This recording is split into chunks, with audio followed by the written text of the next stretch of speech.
Reservation को लेकर आप देख रहे हैं कि किस तरह से now NC is passing on box, किस तरह से देख रहे हैं इसको? देखिए, इट्स वेरी सैड। मैं उमर साहब को रिमाइंड करूंगी और बहुत रिस्पेक्टफुली, वो मेरे से एज में बड़े हैं, हमारे चीफ मिनिस्टर हैं। जब महबूबा जी चीफ मिनिस्टर थी, उनने SRO 49 लाया, जिसकी वजह से 75% रिजर्वेशन हुई ओपन मेरिट स्टूडेंट्स की। चलिए महबूबा जी के टेन्योर को छोड़ते हैं। आपने अपने मंशूर में बहुत क्लियरली कहा कि आप रैशनलाइजेशन ऑफ रिजर्वेशन करेंगे। अब आप फुटबॉल खेल रहे हैं, गैसलाइट करते हैं, डाइग्रेस करते हैं। आपने कमेटी बनाई, जब हमने प्रोटेस्ट किया उमर साहब के घर के बाहर प्रेशर में आके उन्हें कमेटी बनाई। 6 महीने हो गई, टेबल नहीं की रिपोर्ट। अब कह रहे हैं रिपोर्ट अब लॉ डिपार्टमेंट के पास जाएगी, तो वो तो पहले जानी चाहिए थी।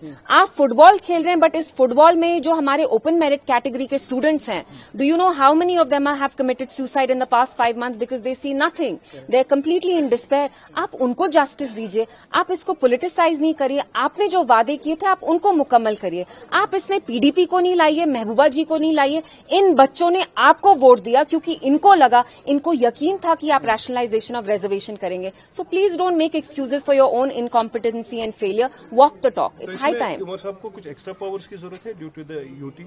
आप मुझे एक बात बताइए, उनके अंडर इतने सारे डिपार्टमेंट्स हैं, the only thing that's not under his hand is law and order, police. उसके अलावा तो सब कुछ उनके हाथ में है। तो ये तो उनके लिए एक बहाना बन गया है। ये लोगों में, जम्मू कश्मीर की आवाम इतनी बेवकूफ नहीं है, उनमें एक इंप्रेशन क्रिएट करते हैं कि हमारे हाथ में है ही नहीं। आपके हाथ में सब कुछ है except police, law and order, जैसे LG साहब ने भी किया। उस पे काम करिए। आप उस पे काम क्यों नहीं कर रहे हैं? आपने 1 लाख नौकरियों के बारे में बात किया, 200 unit free electricity, gas cylinder, meter आप तोड़ते।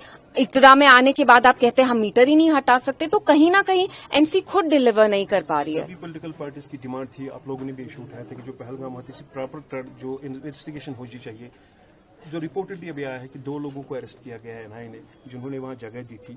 अरेस्ट किया गया है, जिन्होंने आफ्टरनून तक उनको रखा था, फेलिसिटेट किया था।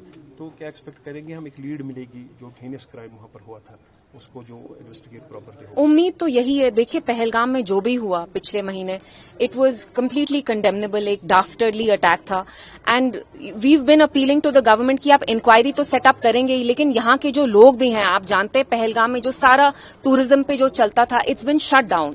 वहां की इकोनॉमी कंप्लीटली 1.5-2 महीने से जम्मू कश्मीर की इकोनॉमी क्रिपल हो गई है, क्योंकि tourism is the backbone of our economy. तो मेरी सरकार से यही अपील होगी कि जल्द से जल्द जिनने भी अटैक किया उसको आप पकड़िए, और जो यहाँ के लोग हैं उनके साथ आप कुछ कॉन्फिडेंस बिल्डिंग मेजर्स भी करिए।